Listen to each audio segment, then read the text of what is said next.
welcome to HITC Sport. Alright, let's take a look at every Premier League club and find the player most likely to come out and say something controversial in an interview. The type that will make his employers, fans and relatives wince. Arsenal Mesut Ozil. I mean, where do we start with Arsenal? Christ, I could go for Hector Bellerin, a man who single-handedly pissed off the entire Arsenal fan base by lecturing a few stuffy upper-class students of the Oxford Union about the legitimacy of Arsenal fan TV. The lad actually took time out from combing his hair with a fork to describe the very existence of that YouTube channel as so wrong, considering those Arsenal fans are likely to burst a blood vessel if they burn their toast. How did you think this was going to go down? But no, I'm not going to go for Bellerin. Instead, step forward Mesut Ozil. Now, I'm not one to get political on this channel, probably because I don't have political thought in my head. But while Bellerin has managed to get a few hundred Arsenal fans to hate him, Ozil manages to get entire countries to despise him. Despite helping them to win a World Cup, Ozil walked away from the Germany team citing racism and disrespect, decided to goad his haters by making the Turkish president best man at his wedding.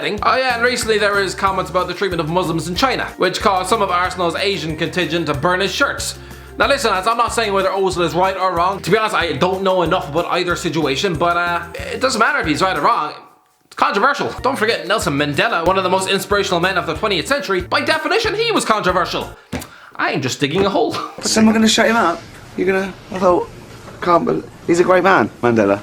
So, great man, great dog. Aston Villa Conor Hourihane. To be honest, there's not many Aston Villa players who'd worry their press officer when handed a microphone. They're all pretty watered down, boring enough lads, just reading off post-match cliches every goddamn week. I'd say if you push me, maybe Conor Hourihane. On the pitch he looks like a feisty player, like last season where he almost single-handedly beat up half the Leeds team. Then again, considering they had Patrick Bamford up front, a man who looks like he'd be knocked over by a gust of wind, that's not exactly hard. I know Hourihane hasn't said anything controversial yet, but we know he loves ramming words back down people's throats. Back in 2014, some Villa fan tweeted him this: "Good article, mate. You're Argyle's best player, kid, no danger, but the Premier League, there's ambitions and then there's reality." Hourihane then replied, "Something to work towards every day, can I not dream? Of course, kidda, I think you're a decent player and will rate you, but just being honest, I have limitations in my work too." Hell, this is it's a bit awkward. Quite patronising too, coming from what was probably a 15-year-old sitting on Twitter, no doubt wearing a sweaty t-shirt coated in pizza stains and 3 pints of spunk. Hourihane was quick to remind this Villa fan of this 5 years later, about 6 minutes after his first top-flight game. So clearly that man harbours resentment like a spotty glove. So don't be surprised if during a post-match interview, Hourihane ends up staring down the camera and calling out his ex-wife, Bournemouth Ryan Fraser. Again, Bournemouth are a nice club run by nice people with a nice set of fans and nice players. Are there really any that would run riot in a press room? Maybe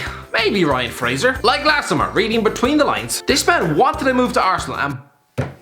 oh god, did he let the fans know? "I'm not gonna lie, it's very nice. It means you are doing something right. They are a huge club, a massive club. When you see your name thrown around, you always think to yourself that you are a Bournemouth player and you try to do well. I'm not gonna lie, you do feel good, especially when it's a massive club." Now you might think these are pretty innocuous comments, just sort of saying he's flattered by the Arsenal interest. Right.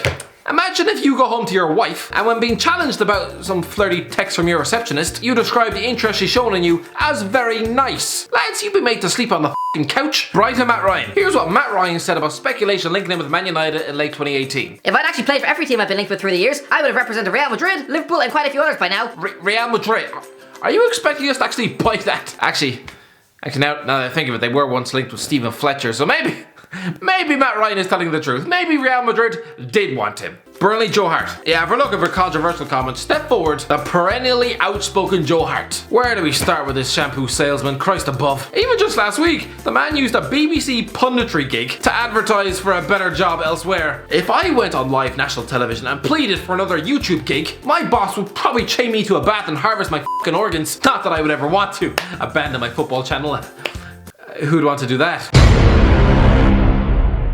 God, I can't wait to overtake them in subs. Speaking of which, if you would like to join me in the brigade to topple football daily, then just smash that subscribe button and hopefully one day. Anyway, back to the video. Hart has always been an intense character, like when he screamed at ball boys until he was blue in the face, or when he did an interview where he almost admitted that he was absolutely useless. But there was also the open criticism on TV of his Man City teammates' mentality after a late defeat at Real Madrid in 2012. Roberto Mancini didn't like it. "If anyone should criticise the team, it should be me, not Joe Hart. I am the judge, not Joe Hart." Chelsea Pedro. Yeah, here's a footballer you probably forgot even existed. I'm choosing Pedro really just for the one controversial interview he gave back in 2016 when he complained about his lack of game time for Spain at the Euros. Not happy with just 8 minutes of football. "I had other expectations when I arrived here and it's not being what I wanted. To assume this role is very difficult for me, and if you don't see more continuity, then you wonder if it's really worth the trouble to keep coming just to be part of the group." Yeah, these comments where he essentially admitted to himself why do I bother turn up? These comments were seen as disrespectful and triggered a bunch of Spanish supporters to actually vote online for his expulsion from the squad. 87% of fans wanted him gone after these comments. It was a PR nightmare. Crystal Palace Wilfried Zaha. Wilfried Zaha,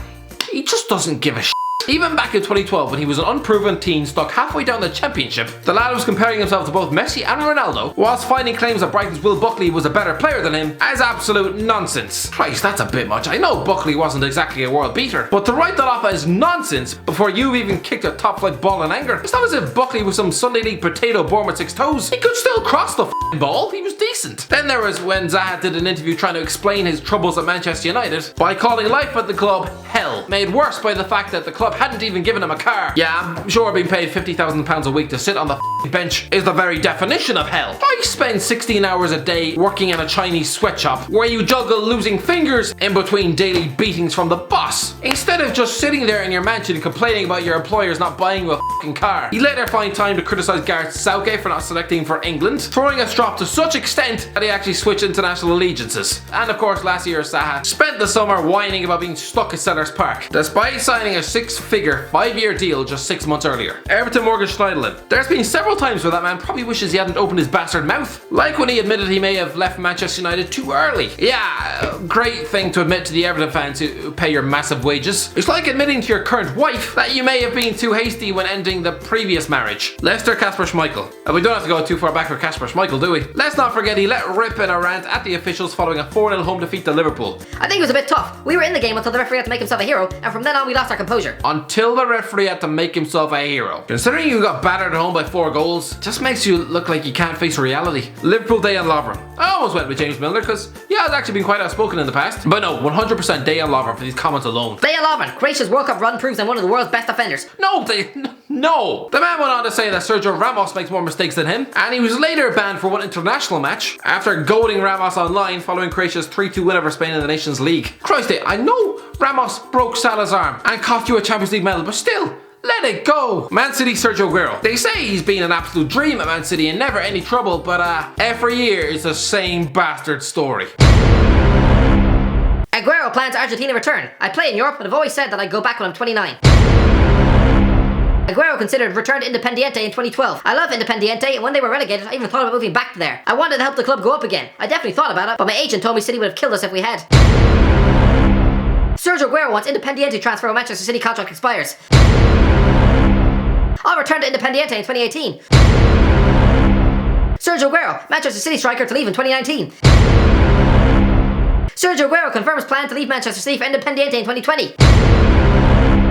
Sergio Aguero retains desire for Independiente return once Manchester City contract ends. Every bastard year. Man United Paul Pogba. You could write a book as thick as the Bible, filled with nothing other than controversial Paul Pogba moments. How about Mino Raiola claiming that his clients' employers would ruin even Maradona, Pele and Maldini. If you're Paul Pogba, you come out and you distance yourself from those ramblings immediately. But no, he doesn't. He stays perfectly quiet, allowing his agent to piss all over the club's dignity. Where's the respect for the men who pay your £400,000 a week wages? Newcastle Isaac Hayden. I know what you're thinking. Isaac Hayden seems like the most placid, innocuous footballer on the planet. In many ways he is, but let's not forget he spent most of 2019 publicly trying to quit the club. Norwich Tim Krul. Tim Krul has always been a controversial character, like an on-pitch bust-up with Robin van Persie, or that time he congratulated Jermaine Defoe in the tunnel after he scored a volley against him in the Tyne-Weir derby. This lad is honest, but I wouldn't put it past him to give a controversial interview. Sheffield United Jack Rodwell. Oh, Jack Rodwell, purely for this statement alone back in January 2018. I can play for England again as a centre half. I do believe I'm a Premier League player, and I do believe I'm an England international when I'm fit and on form. Imagine giving an interview saying this when you're rotting on the sidelines for a League One club. Sunderland fans probably felt like pulling off their own ears. Southampton Shane Long. Shane Long says he does not deserve a new Southampton contract. Maybe not too controversial for Southampton, but I'm guessing it's interviews like these which probably caused Shane Long's agent to repeatedly smack his head off the kitchen sink. Tottenham Danny Rose. Single-handedly out of every player in this list, Danny Rose is the biggest danger man in front of a microphone. I know he's on his way to Newcastle, but he's still a Tottenham player for now, so yeah, I'm counting him for Spurs. Let's see, where do we start? Well, there was that interview he gave in which he said he couldn't wait to retire. Spurs fans were not impressed. He also gave an interview back in 2017 when he hinted he wanted out, just months after signing a new 5-year deal. He also stated he will play up north, recently stated he will leave Spurs as a free agent, admitted that training with Liverpool players at England duty was draining, and also hinted that he spent 65 grand on a night out in London. How is that supposed to endear you to the fans? Watford Troy Deeney. Troy Deeney is honest, yeah, but probably a bit too honest. Like when he accused Arsenal of lacking cojones, claimed the referee bottled it against Bournemouth right in front of a frightened Ryan Fraser, went on BBC 5 Live to voice his hatred for Virgil van Dijk. Oh yeah, I remember what he said about Marco Silva after he left. The people who work at Everton are fantastic, not the manager. We prefer it if you left Silva alone. It'll only motivate them more. Leave him alone, let us kick the shit out of them. Christ, Watford cheeks probably wish he came with a muzzle. West Ham Mark Noble. Yeah lads, how many times has Mark Noble come out and voiced his honesty? It's great for us, but maybe not so much for the West Ham board.